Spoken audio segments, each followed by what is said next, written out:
Hypothesis testing, और hypothesis testing आपका second part of the statistical inference है।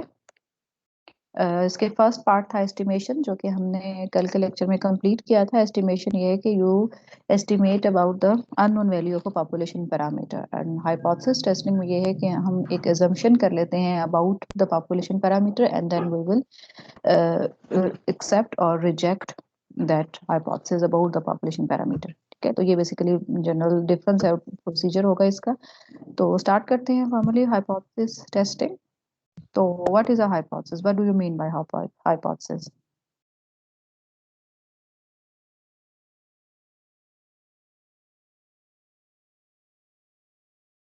जी,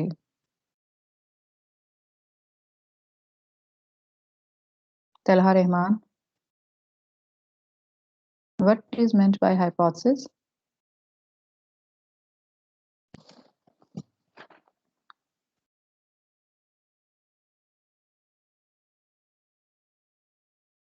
Do you have any hypothesis or assumption or any claim about this course, about the performance of your course?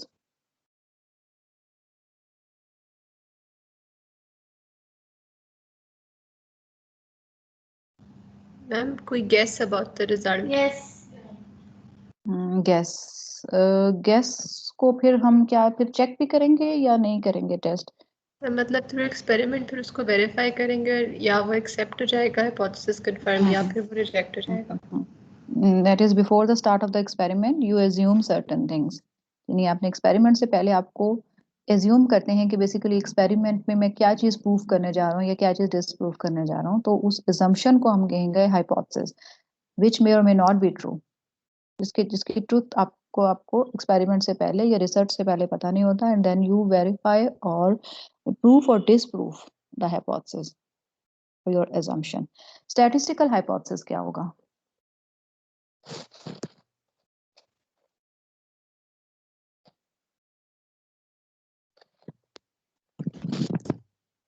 चलिए अलीना आप ही बता दें, statistical hypothesis क्या होगा फिर?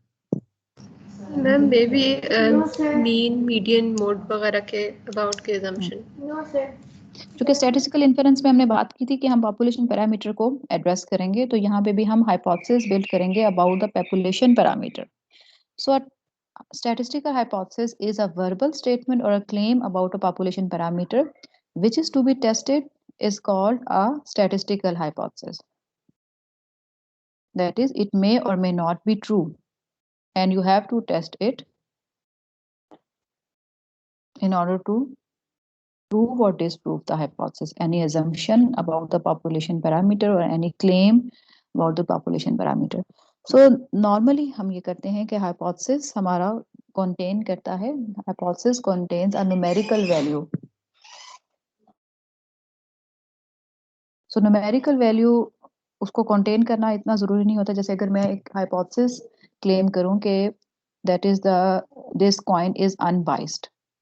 Okay, this coin is unbiased mean all the outcomes are equally likely. That is, if the probability of the head is 0.5 or 1/2, and similarly the probability of the tail would be then 0.5 or 1/2. So if I say that if I claim that this coin is unbiased, तो basically इसके साथ एक numerical value automatically attach है कि that is the probability of head is 0.5. तो ये claim आप equivalent है. तो नॉर्मली अब हम जो स्टैटिस्टिकल हाइपोथेसिस करेंगे उसमें इसके साथ एक न्यूमेरिकल क्वांटिटी भी अटैच होगी, जिसको हम प्रूफ और डिसप्रूफ करेंगे जिस हाइपोथेसिस को. So hypothesis testing ये है कि hypothesis testing is a procedure which enables us to decide on the basis of information obtained by sampling whether to accept or reject any specified statement or hypothesis about the value of the population parameter. That is, you made a statement about the population value of the population parameter, and then on the basis of the information obtained by the sampling, you decide whether to accept or reject the hypothesis. This procedure is called hypothesis testing. So we accept the hypothesis as being true when it is supported by the sample data, and we reject the hypothesis when the sample data fail to support it. Right? तो इसमें आपने accept हम तभी करेंगे जब आपने जो sample information यानी सैंपल डेटा जो है आपके पास, वो उसको सपोर्ट कर रहा है या नहीं कर रहा। सपोर्ट कर रहा है तो एक्सेप्ट करेंगे, सपोर्ट नहीं कर रहा तो उसको रिजेक्ट करेंगे। So this is all depend on the sample data. अब ये भी हो सकता है, पॉसिबिलिटी है कि आपका हाइपोथेसिस एक्चुअली ट्रू हो लेकिन सैंपल डेटा उसको सपोर्ट ना कर रहा हो।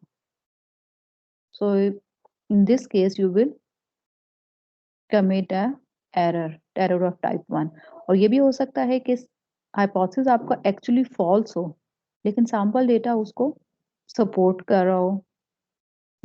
तो इस केस में भी आपका एरर आप कमिट करेंगे और इसको हम टाइप 2 एरर करेंगे। ये भी हम आगे जाके देखते हैं। पहले हम जरा हाइपोथेसिस को थोड़ा सा और क्लियर करते हैं। For example, if a manufacturer of a rechargeable batteries claims that the batteries they produce are good for an average of at least 1000 charges, a sample would be taken to test this claim.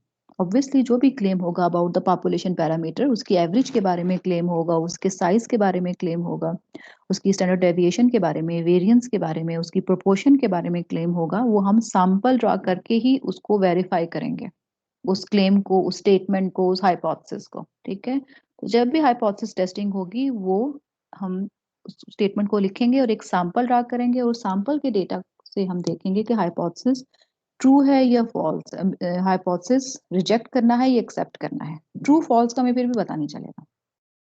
So to test the average of 1000 charges, a pair of hypotheses are stated. So one hypothesis की बजाय you have to state two hypotheses. One that represents the claim and the other one its complement. ठीक है, complement mean जो sets में complement होता है ना, उसको हम उसका complement कह रहे हैं। When one of these hypotheses is false, the other must be true. यानी एक hypothesis को अगर आप करेंगे, उसको टेस्ट करेंगे, तो वो अगर रिजेक्ट हो जाता है तो उसके बाद आपने ऑल्टरनेट सिचुएशन क्या है, कि ऑल्टरनेट हाइपोथेसिस क्या है, कि आप अगर जो पहला हाइपोथेसिस है वो रिजेक्ट होता है तो उसके ऑल्टरनेट सिचुएशन को, उसकी कॉम्प्लीमेंट सिचुएशन को आप एक्सेप्ट करेंगे, तो उसकी कॉम्प्लीमेंट सिचुएशन को आप ऑल्टरनेट हाइपोथेसिस में स्टेट करेंगे। So basically we have two hypothesis, null and alternate hypothesis. A null hypothesis H naught is a statistical hypothesis that contains a statement of equality such as less than equal to or greater than equal to. जब भी आपके पास एक statement में equal to का sign आ रहा होगा तो उसको आप हमेशा नल हाइपोथेसिस में स्टेट करेंगे। An alternate hypothesis H1 is the complement of the null hypothesis. और null hypothesis का complement होगा alternate hypothesis, complement situation को। नहीं, दोनों एक दूसरे के mutually disjoint हैं। It is a statement that must be true if H naught is false and contains a statement of inequalities such as greater than, not equal to or less than. तो basically आपके पास situation ये होगी कि आपके पास एक claim होगा, कोई statement होगी अबाउट द पॉपुलेशन पैरामीटर।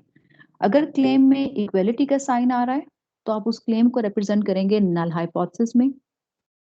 ठीक है, अगर क्लेम में इक्वलिटी का साइन आ रहा है यानी लेस देन इक्वल टू के साथ, लेस देन ग्रेटर देन के साथ इक्वल टू का भी साइन आ रहा है तो आपने उसको नल हाइपोथेसिस में स्टेट करना है।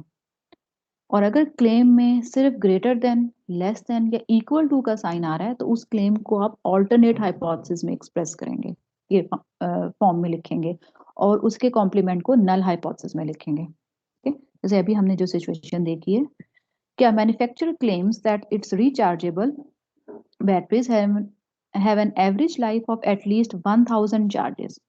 Write the claim as a mathematical sentence, state the null and alternative hypothesis and identify which represents the claim.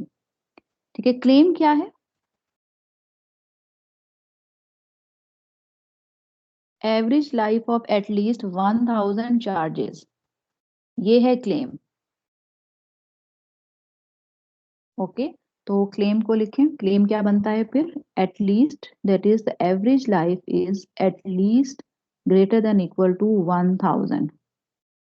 तो चूंकि इसके साथ इक्वलिटी का भी साइन आ रहा है इसलिए हम इसको as a null hypothesis state करेंगे और इसका कॉम्प्लीमेंट हम ऑल्टरनेट में करेंगे। यानी आपके पास mu is greater than equal to 1000, so there is a condition of equality, so we will write it in as a null hypothesis, that is the mean average is greater than equal to 1000, और इसका complement क्या होगा, mu is less than 1000, the complement of the null hypothesis, इसमें equal to का sign नहीं आएगा, equal to का sign हमेशा null hypothesis में आता है, और alternate hypothesis में equal to का साइन नहीं आता, ठीक है।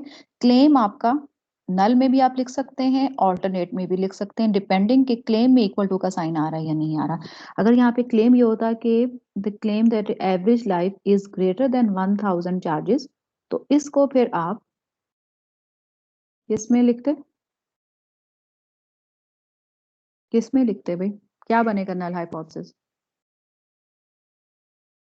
ये म्यू ग्रेटर देन 1000 क्या होगा, Less than क्लेम है ये equal to बेसिकली, 1000. ये क्लेम है बेसिकली, और ये क्लेम कहाँ जाएगा फिर, क्योंकि इसमें इक्वालिटी का साइन नहीं है, तो ये हमारा ऑल्टरनेट में आएगा, और इसका कॉम्प्लीमेंट बनेगा दिस, ये आपका हो जाएगा नल हाइपोथेसिस।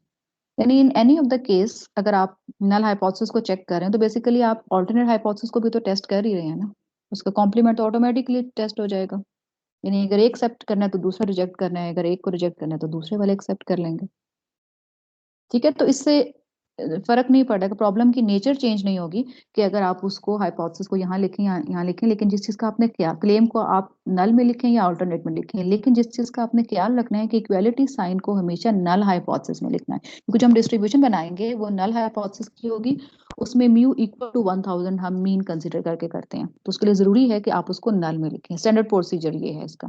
और फिर जब हम रिजेक्शन रीजन बनाएंगे वो हम ऑल्टरनेट को देख के बनाते हैं, rejection region of the null hypothesis, ठीक है। तो यहाँ तक बात की समझ आ गई कि हाइपोथेसिस क्या है, हाइपोथेसिस टेस्टिंग क्या है, कि आपने एक क्लेम जो एक वर्बल स्टेटमेंट होगी about the statistical about the population parameter, उसको आपने टेस्ट करना है, और टेस्ट कैसे करना है कि आपने सैंपल ड्रॉ करना है फ्रॉम दैट पॉपुलेशन, और उससे आपने डेटा कलेक्ट करना है और देखना है कि आपकी वैल्यूज की आपकी रिजेक्शन रीजन में फॉल करी है, एक्सेप्टेंस रीजन में फॉल करी भी, हम देखते हैं कि एक्सेप्टेंस रीजन और रिजेक्शन रीजन क्या है, और अगर आपका सैंपल डेटा है यानी जो आपने सैंपल ड्रॉ किया है वो सपोर्ट कर रहा है नल हाइपोथेसिस को, तो आप उसको एक्सेप्ट करेंगे, और अगर रिजेक्ट सपोर्ट नहीं कर रहा तो आप उसको रिजेक्ट करेंगे, ठीक है। तो ये नेचर है, और यहाँ पे हमने देखा दो टाइप्स की हाइपोथेसिस है, नल हाइपोथेसिस और अल्टरनेट हाइपोथेसिस। क्लेम आपका नल में भी लिख सकते हैं, अल्टरनेट में भी लिख सकते हैं, प्रोवाइडेड के उसके साथ इक्वालिटी का साइन आ रहा या नहीं आ रहा, ठीक है। नल में लिखेंगे प्रोवाइडेड के उसके साथ इक्वालिटी का साइन आ रहा, तो नल में हमेशा इक्वल टू का साइन आप लिखेंगे, और ऑल्टरनेट में नॉट इक्वल टू का साइन आता है, less than. So no matter which hypothesis represents the claim, always begin the hypothesis test assuming that the null hypothesis is true. यानी ये assume करते हुए चलेंगे कि null hypothesis true है, और जो हमने decision लेना है, at the end of the test one of the two decisions will be made, reject the null hypothesis or fail to reject the null hypothesis. इन दोनों में से कोई एक decision लेना होगा। अच्छा, अब ये सिचुएशन में जो मैंने पहले बताई थी कि आपके पास एक पॉसिबिलिटी है कि अगर आप एक नल हाइपोथेसिस आपका एक्चुअली ट्रू है, तो ये पॉसिबिलिटी रहेगी कि आप उस नल हाइपोथेसिस को रिजेक्ट कर दें, ठीक है। इसी तरीके से अगर आपके पास नल हाइपोथेसिस एक्चुअली फॉल्स है, तो ये पॉसिबिलिटी भी होगी कि आप इसको एक्सेप्ट कर लें, सैंपल डेटा उसको सपोर्ट कर रहा हो। इन दोनों केसेस में आपके पास एरर अकर कर रहा है। नल हाइपोथेसिस अगर आपका ट्रू है, एक्चुअली ट्रू है, और आपने उसको रिजेक्ट कर दिया, सैंपल डेटा उसको सपोर्ट नहीं कर रहा, तो आप उसको रिजेक्ट करेंगे, तो इस केस में हम कहेंगे कि ये टाइप 1 एरर है। A type 1 error occurs if the null hypothesis is rejected when it is actually true. Error occurs if the null hypothesis is not rejected when it is actually false. यानी जब आप अपने null hypothesis को accept कर रहे हैं, इसका मतलब it does not necessarily mean that the null hypothesis is actually true. There is a possibility that it may be false. क्योंकि हम सब कुछ सैंपल की बेसिस पे करें, फिर भी उसमें अनसर्टेनिटी रहेगी। So if the hypothesis is actually true and you accept it, then it would be a good conclusion. And if the hypothesis is true and you reject the hypothesis, then you commit a type 1 error, that is reject a true hypothesis. And if the hypothesis is false and you accept the hypothesis, then it means you again commit a error which is called type 2 error. accepting, that is accepting a false hypothesis. And then if you reject a false hypothesis, it is a good conclusion. इसको हम represent करेंगे, type 1 error की probability को हम कहेंगे alpha, और type 2 error की probability को हम कहेंगे, probability of accepting a false hypothesis को हम कहेंगे beta. Rejecting type 1 error यानी कि rejecting a true hypothesis का complement होगा 1 minus alpha. तो 1 minus alpha क्या होगा?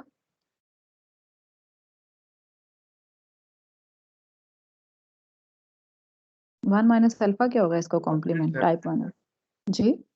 Confidence level. Confidence level यानी कि the probability of accepting a true hypothesis. The probability of accepting a true hypothesis.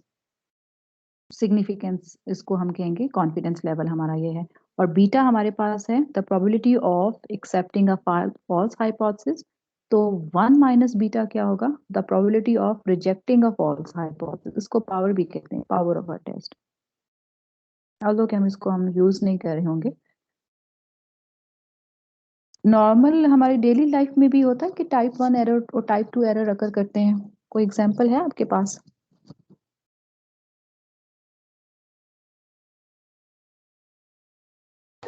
Imran Khan को वोट देना.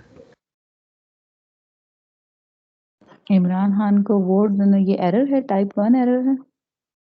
फिर तो आपको सब कुछ डिफाइन करना होगा.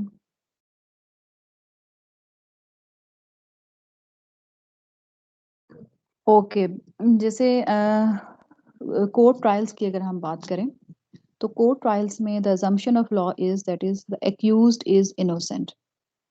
जिस पे इल्जाम लगाया उसको हम इनोसेंट सपोज करते हैं, एज्यूम ये करते हैं बिफोर द ट्रायल्स कि द एक्यूज्ड इज इनोसेंट, और फिर हम evidence are presented in front of the जजेस, एंड इफ द जजेस फाइंड द एविडेंस की बेसिस के ऊपर ये डिसाइड होता है, द जजेस फाइंड द एक्यूज्ड गिल्टी, तो फिर आपका हाइपोथेसिस रिजेक्ट हो जाता है. और अगर द जजेस फाइंड द एक्यूज्ड इनोसेंट तो फिर आपका हाइपोथेसिस एक्सेप्ट हो जाता है. ऑल्दो कि ये प्रोबेबिलिटी रहेगी कि हो सकता है कि जजेस की फाइंडिंग ये हो कि एक्यूज्ड गिल्टी है, एविडेंस इस तरह से प्रेजेंट हो कि एक्यूज्ड गिल्टी है ऑल्दो कि वो इनोसेंट हो. ठीक है, इसी तरीके से अगर उसके ऑपोजिट सिचुएशन भी हो सकती है कि उनकी फाइंडिंग ये हो कि एक्यूज्ड इनोसेंट है क्योंकि एविडेंस ऐसे प्रेजेंट किए गए हैं, प्रॉपर एविडेंस नहीं प्रेजेंट किए गए, और एक्यूज्ड गिल्टी हो एक्चुअली. तो ये प्रोबेबिलिटी ऑफ एरर जो है इसमें मौजूद रहेगी. तो इसी तरीके से हाइपोथेसिस टेस्टिंग में भी है कि अगर आप हाइपोथेसिस को रिजेक्ट कर रहे हैं तो इसका मतलब ये नहीं है कि हाइपोथेसिस आपका फॉल्स है, वो ट्रू भी हो सकता है, लेकिन ये एक एरर आपने जो है वो इसमें किया है. टाइप 1 एरर उसको कह रहे हैं कि reject a true hypothesis. So level of significance is the probability of a type 1 error reject the null hypothesis when it is true, and it is denoted by alpha. Common levels of significance are 0.05, 0.01 and 0.1. ये level of significance हम use कर रहे होंगे. By alpha is equal to 0.05 or 5%. We mean that there are about 5 chances in 100 of incorrectly rejecting a true null hypothesis. ये 100 में से 5 times आपने true hypothesis को reject किया. और अगर आप इसका other way around देखें, to put it in another way, we say that we are 95% confident in making the correct decision. यानी 5% आपने रिजेक्ट किया ट्रू हाइपोथेसिस को, तो 95% आपने एक्सेप्ट किया ट्रू हाइपोथेसिस को, यानी आप 95% कॉन्फिडेंट हैं कि आप करेक्ट डिसीजन मेक कर रहे हैं. तो बेसिकली अब हम एक्सेप्टेंस और रिजेक्शन रीजन जब हम करेंगे तो इसमें हम लेवल ऑफ सिग्निफिकेंस की बेसिस के ऊपर हम एक्सेप्टेंस और रिजेक्शन रीजन बनाएंगे कि कितने % हम कॉन्फिडेंट हैं कि हम इसका करेक्ट डिसीजन लें. इसके बाद आता है test statistic. The statistic that is compared with the parameter in the null hypothesis is called the test statistic. क्या मतलब हुआ इसका? कि पॉपुलेशन पैरामीटर अगर म्यू के बारे में, पॉपुलेशन मीन के बारे में आपने कुछ assumption बिल्ड की है, तो सैंपल एक ड्रॉ करेंगे, तो सैंपल में से किस स्टैटिस्टिक को आप पॉपुलेशन मीन को कंपेयर करने के लिए करेंगे, that statistic is called test statistic. Population mean को कंपेयर करने के लिए सैंपल में से जो आपने स्टैटिस्टिक कैलकुलेट किया है, it would be X bar से ही हम इसको कर सकते हैं ना, पॉपुलेशन मीन को test. So this sample statistic X bar is actually the test statistic. Statistic है सैंपल की कैरेक्टरिस्टिक, सैंपल से जो आपने वैल्यू कैलकुलेट की to test the population parameter is called test statistic, right. जो भी वैल्यू आपने जो भी पॉपुलेशन पैरामीटर कंपेयर करना है उसके रिलेटेड आप एक सैंपल ड्रॉ करेंगे, उसमें से आप एक वैल्यू को कैलकुलेट करेंगे, उस वैल्यू को बेसिकली हम कह रहे हैं वो सैंपल से है तो वो स्टैटिस्टिक है, और उसको टेस्ट कर रहे हैं हम पॉपुलेशन पैरामीटर के लिए तो इसलिए वो टेस्ट स्टैटिस्टिक है। पॉपुलेशन पैरामीटर अगर म्यू को हमने कंपेयर करना है, उसको हमने टेस्ट करना है तो टेस्ट स्टैटिस्टिक होगा एक्स बार, और एक्स बार को हम फिर कन्वर्ट करेंगे इनटू स्टैंडर्ड टेस्ट स्टैटिस्टिक जो कि जी भी हो सकता है और टी भी हो सकता है। पॉपुलेशन अगर प्रोपोर्शन को हमने टेस्ट करना है तो उसके लिए टेस्ट स्टैटिस्टिक होगा सैंपल प्रोपोर्शन, और फिर उसको स्टैंडर्ड टेस्ट होगा जी। पॉपुलेशन वेरिएंस को अगर टेस्ट करना है तो उसके लिए हम सैंपल वेरिएंस को यूज करेंगे एज अ टेस्ट स्टैटिस्टिक, उसको काई स्क्वायर। तो इस कोर्स में हम सिर्फ पॉपुलेशन पैरामीटर को ही टेस्ट करने जा रहे हैं, ठीक है। assumption होगी वो सिर्फ पॉपुलेशन पैरामीटर की होंगी, ये दो नहीं होंगे, सिर्फ यहाँ पे एग्जाम्पल के तौर पे दी है। इसके बाद आता है एक्सेप्टेंस एंड रिजेक्शन रीजन्स।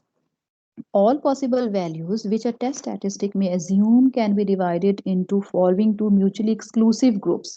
ठीक है, आपकी टेस्ट स्टैटिस्टिक्स अगर आपके पास ये एक्स बार है तो एक्स बार का हमने देखा कि ऑल पॉसिबल वैल्यूज कंसीडर करेंगे एक्स बार की in order to test this population average. और ऑल पॉसिबल वैल्यूज जब हम कहते हैं तो हम कहते हैं कि इसकी प्रोबेबिलिटी डिस्ट्रीब्यूशन, तो प्रोबेबिलिटी डिस्ट्रीब्यूशन है on the basis of sample all samples, तो इसलिए हम इसको सैम्पलिंग डिस्ट्रीब्यूशन कहते हैं। और हम देख चुके हैं कि एक्स बार की सैम्पलिंग डिस्ट्रीब्यूशन होगी अगर सैंपल वेरिएंस नोन हो तो ये होगी नॉर्मल डिस्ट्रीब्यूशन। तो ऑल वैल्यूज ऑफ एक्स को हम डिवाइड करेंगे into two mutually exclusive parts. एक को हम कहेंगे एक्सेप्टेंस रीजन और एक को कहेंगे रिजेक्शन रीजन। अब वो एक्सेप्टेंस रीजन किस तरह से हो सकता है, ये डिपेंड करता है हाइपोथेसिस के ऊपर, यानी ये भी हो सकता है, ये रिजेक्शन रीजन हो सकता है और इसका कॉम्प्लीमेंट हो सकता है ये acceptance region. So the acceptance region, this region consists of those values of a test statistic which appear inconsistent with the null hypothesis. If the test statistic falls within the region of acceptance, the null hypothesis is not rejected, right? और rejection region क्या है? कि the set of values outside the region of acceptance is called the rejection region. If the test statistic falls within the rejection region, the null hypothesis is rejected. In such cases, we say that the hypothesis has been rejected at the alpha level of significance. Rejection region is also called critical region. यानी इसका जो आपके पास complement है acceptance reason का, that is rejection reason, और इसको हम alpha की बेसिस पे सिलेक्ट करते हैं। And the values that separate the acceptance region from the rejection region are called critical values. Critical value एक भी हो सकती है और दो भी हो सकती हैं। अब ये अगर हमारे पास मीन को पॉपुलेशन मीन को हम अगर कर रहे हैं टेस्ट करने जा रहे हैं विद एक्स बार, तो एक्स बार की आपके पास सैम्पलिंग डिस्ट्रीब्यूशन है नॉर्मल, और एक्स बार को हम कन्वर्ट करेंगे जी डिस्ट्रीब्यूशन में, स्टैंडर्ड नॉर्मल डिस्ट्रीब्यूशन में। टी में भी कर सकते हैं, अगर डिपेंड करता है कि सैंपल साइज स्मॉल हो और पॉपुलेशन डेविएशन अननोन हो। तो आपके पास आप कॉन्फिडेंस के आपके पास सिग्निफिकेंस लेवल है अल्फा, और अल्फा को अगर आप लिखें 1 माइनस अल्फा आपका होगा कॉन्फिडेंस लेवल, और ये हो जाएगा अल्फा बाय 2 और ये हो जाएगा अल्फा बाय 2।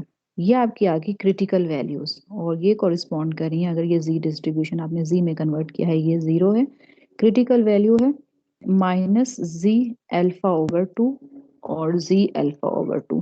अगर हमारा टेस्ट स्टैटिस्टिक यानी जी की वैल्यू लाई करती है, जो कि हमने सैंपल की बेसिस पे जी स्टैटिस्टिक कैलकुलेट करेंगे, वो यहाँ लाई करती है, तो ये हम एच नॉट को एक्सेप्ट करेंगे acceptance region of H naught में लाई करती है तो हम इसको एक्सेप्ट करेंगे, और अगर वो minus ji alpha two is smaller than minus z alpha by 2 or greater than z alpha by 2, then we will reject our null hypothesis. ठीक है, तो ये हमारा काम होगा। इस तरीके से हमने एक्सेप्टेंस और रिजेक्शन रीजन ड्रॉ करने हैं on the basis of this confidence significance level. अब हाइपोथेसिस टेस्ट यहाँ पे तो आपको नजर आ रहा है कि रिजेक्शन रीजन लेफ्ट टेल पे भी है, राइट टेल पे भी है। तो बेसिकली आपके पास तीन तरह की सिचुएशंस होंगी, तीन टेस्ट होंगे, लेफ्ट टेल, राइट टेल और two tail rejection region. So there are three types of hypothesis tests: a left, right, or two-tailed test. The type of test depends on the region of the sampling distribution of the test statistic that favors a rejection of H naught. This region is indicated by the alternate hypothesis. Alternate hypothesis की basis के ऊपर हमने rejection region बनाना है कि ये left tail है, right tail है कि two tail है। If the alternate hypothesis contains the less than inequality symbol, the hypothesis test is a left tail test. यानी ऑल्टरनेट हाइपोथेसिस को देख के हमने रिजेक्शन रीजन बनाना है। अगर इसमें लेस देन का साइन आ रहा है, mu is less than mu not, then the tail is the hypothesis test is a left tail test. So this is our rejection region that correspond to alpha, and this is 1 minus alpha is the acceptance region. This is for H naught, and this is minus Z alpha, this critical value. और अगर if we will reject H naught if Z is less than minus Z alpha, अगर Z की value यहाँ से onward यहाँ लाई करेगी, and we will accept the null hypothesis if the value of Z is greater than minus Z alpha. और acceptance rejection reason आपका left tell पे आएगा, राइट टेल पे आएगा, ये डिपेंड करता है इनइक्वालिटी पे, ऑल्टरनेट हाइपोथेसिस पे. So the right tail test is if the alternate hypothesis contains the greater than symbol, the hypothesis test is a right tail test. यानी आपके पास ये mu is greater than है तो आपने right के ऊपर rejection region आएगा. Rejection region corresponding to alpha. और इसमें ये Z alpha आपकी critical value है and 1 minus alpha is the acceptance region. And you will reject H naught if Z is greater than Z alpha. And you will accept H naught if Z is smaller than Z alpha. If the alternate hypothesis contains the not equal to symbol, the hypothesis test is a two-tailed test. अगर इसमें not equal to का symbol आ रहा है तो two-tailed होगा. Rejection reason corresponding to, इस case में फिर ये अल्फा बाय 2 हो जाएगा. अल्फा को आपने दो पार्ट्स में डिवाइड कर दिया, इक्वल पार्ट्स में, और दरमियान वाला आपके पास 1 माइनस अल्फा एक्सेप्टेंस रीजन ही रहेगा. और टेस्ट स्टैटिस्टिक्स आपके माइनस जी अल्फा बाय 2 से, और आप रिजेक्ट करेंगे अगर आपकी जी की वैल्यू लाई करेगी smaller than minus ji alpha by 2 and it is greater than z alpha by 2, और एक्सेप्ट करेंगे अगर इनके बिटवीन लाई कर ले. सो ये हमारे पास वन टेल्ड या right tail and left tail and two tail test हो गए. जिसको हमने डिसाइड करना है, रिजेक्शन रीजन है बेसिकली, जिसको हमने डिसाइड करना है on the basis of the alternate hypothesis. For each claim, state H0 and H1, then determine whether the hypothesis test is a left tail, right tail or two tail test. जी जल्दी से बताना है अब आप लोगों ने. A cigarette manufacturer claims that less than 1/8 of the US adult population smoke cigarettes. जी क्या claim है इसमें?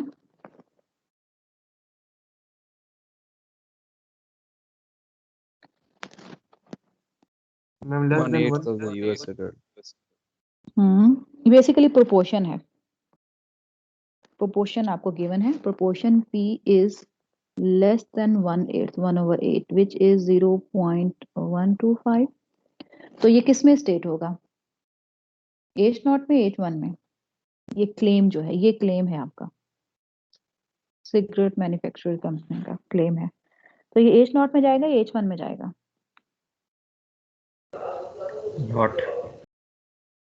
नॉट में जाएगा, 1 में. 1 में. ठीक है, ये हमारे पास H1 होगा और H0 इसका कॉम्प्लीमेंट हो जाएगा, P इज ग्रेटर देन 0.125. जी तो ये कौन सा टेस्ट? हम लगाएंगे लेफ्ट, राइट और टू टेल्ड।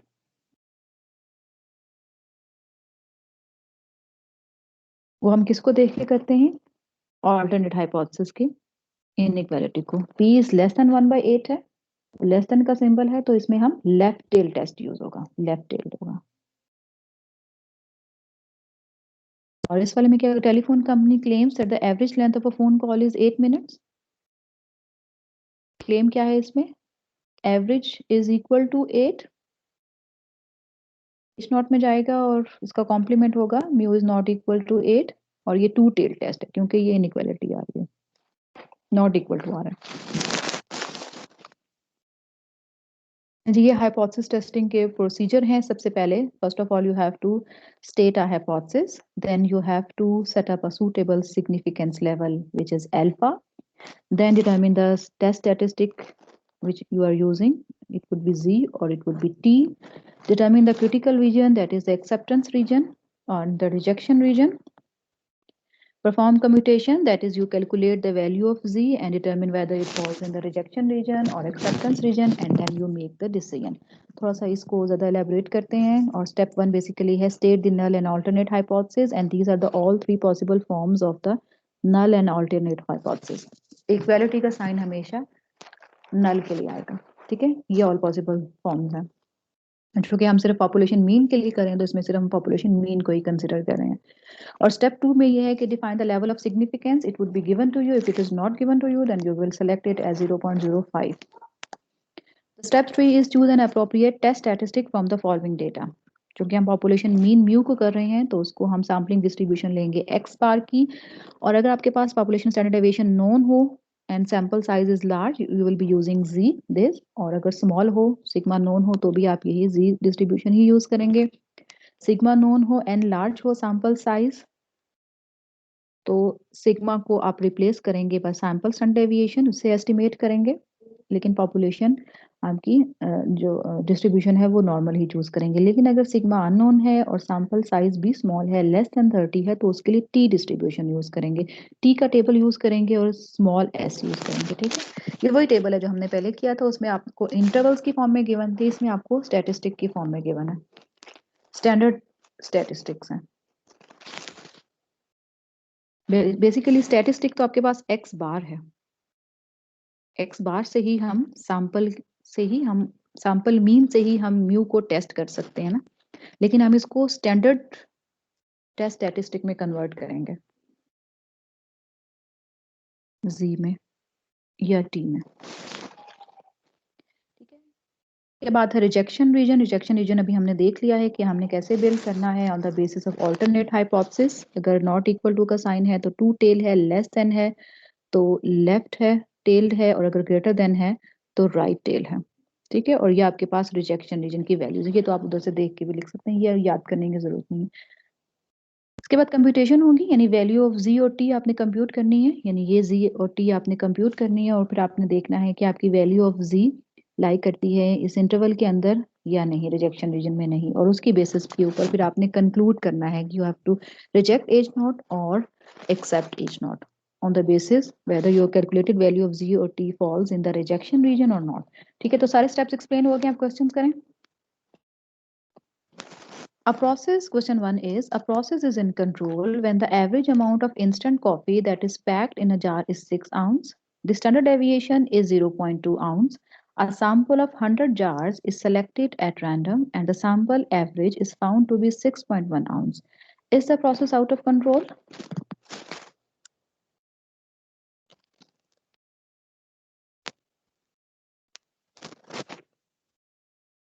जी, टाइम क्या हो गया इसको तक मेरे पास नहीं है।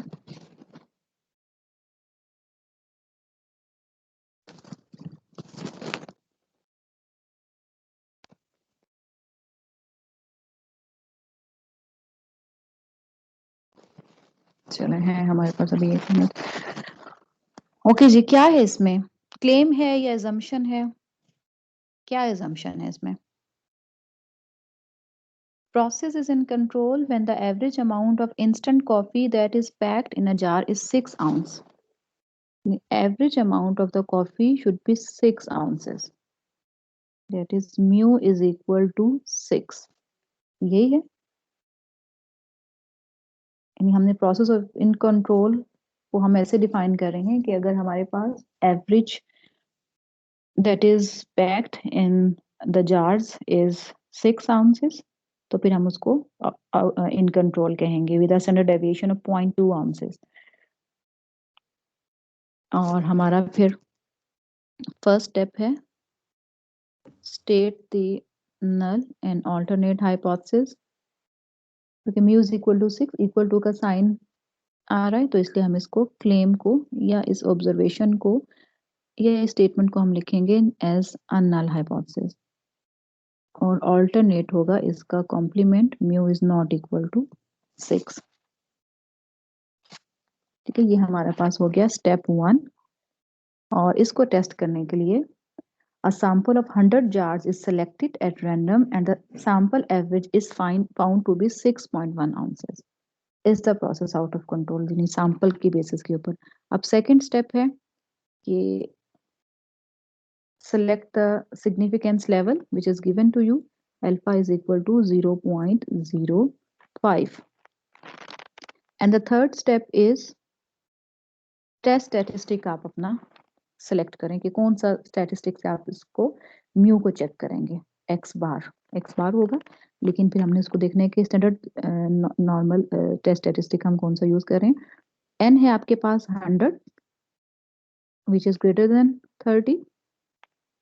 x bar sample मीन क्या आया है 6.1, और ये 0.2 आउंस किसका स्टैंडर्ड डेविएशन है, सैंपल का है या पॉपुलेशन का है? पॉपुलेशन का है 0.2. तो आपको पॉपुलेशन स्टैंडर्ड डेविएशन नोन है, सैंपल साइज भी ग्रेटर देन 30 है. So the test statistic used is, the standard test statistic is x bar minus mu over sigma over n square root, this one. तो ये आपने identify कर लिया. अब fourth step है कि रिजेक्शन रीजन आपने बिल्ड करना है. तो रिजेक्शन रीजन इस केस में 1 टेल होगा या 2 टेल होगा? 2 टेल है, क्योंकि आपके पास नॉट इक्वल टू का साइन आ रहा है, तो टेल्स के ऊपर आपका रिजेक्शन रीजन आएगा. क्योंकि हम इसीलिए इसको इक्वल टू का साइन यहाँ पे लेते हैं ताकि आपके ऑल्टरनेट हाइपोथेसिस को आप टेल के ऊपर सेट कर सकें. ऑल्टरनेट हाइपोथेसिस जो आप रिजेक्शन रीजन आप ऑल्टरनेट हाइपोथेसिस को देख के सेट करते हैं, तो आप उसको टेल्स के ऊपर सेट करें. ठीक है, तो यहाँ पे इसको हमने जी में कन्वर्ट किया है. ये है मेरे पास, चूंकि अल्फा है एरर, तो ये अल्फा बाय 2 यहाँ आ गया. 2 टेल्ड है तो अल्फा बाय 2 यहाँ आ गया, और 1 माइनस अल्फा ये बन गया. ये एक्सेप्टेंस रीजन है, acceptance region of H naught and rejection region of H naught. ये 1 माइनस अल्फा है जो यहाँ से लेकर यहाँ तक वैल्यूज को कंटेन कर रहा है. अब ये अल्फा बाय 2 है, अल्फा है 0.05 तो 0.025, और ये भी 0.025, और ये यहाँ से लेकर यहाँ तक बनेगा 0.5 में से इसको सब्ट्रैक्ट करें 0.475, और ये भी 0.475.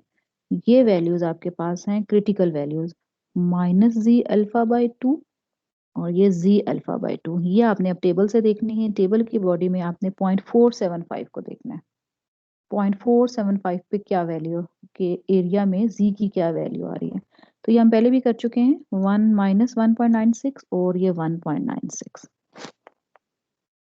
ठीक है, तो मेरा जी एच नॉट को मैं एक्सेप्ट करूंगी if the test statistic falls within this region, और इसको मैं रिजेक्ट करूंगी अगर ये इस रीजन में फॉल करे. तो ये फोर्थ मैंने अपना टास्क कंप्लीट कर लिया. फिफ्थ स्टेप में क्या करना है, कंप्यूटेशन.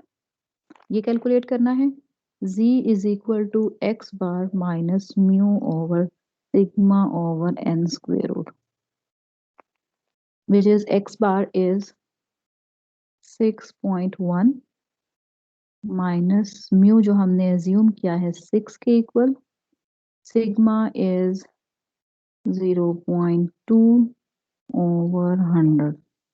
जी कैलकुलेट करें, 0.1 ओवर 0.2 into 10 which is 5.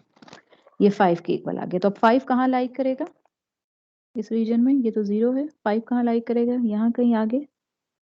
ये वैल्यू यहाँ लाइक कर रही है, तो किस रीजन में लाइक कर रही है ये? रिजेक्शन रीजन में। ठीक है, the value of the test statistic z lies falls in the rejection region, so we will reject rejection region of h naught, so we will reject h naught. ठीक है, reject कर दिए, sample data उसको support नहीं कर रहा, therefore accept किसको करेंगे फिर? इसके ऑल्टरनेट को, और ऑल्टरनेट इसका h1 है, alternate hypothesis mu is not equal to 6, therefore mu is not equal to 6, that is mu 6 के इक्वल नहीं है। म्यू 6 के इक्वल नहीं है तो फिर क्या होगा? एवरेज अमाउंट जो पैक हो रही है वो 6 आउंस नहीं है, तो प्रोसेस इन कंट्रोल है या आउट ऑफ कंट्रोल है?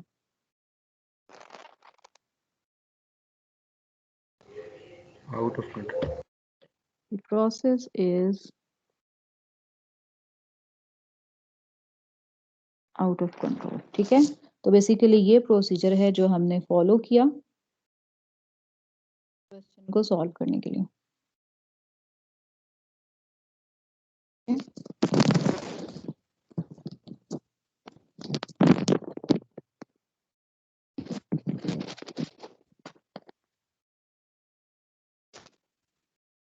जी, किसी का कोई क्वेश्चन है तो पूछ लें।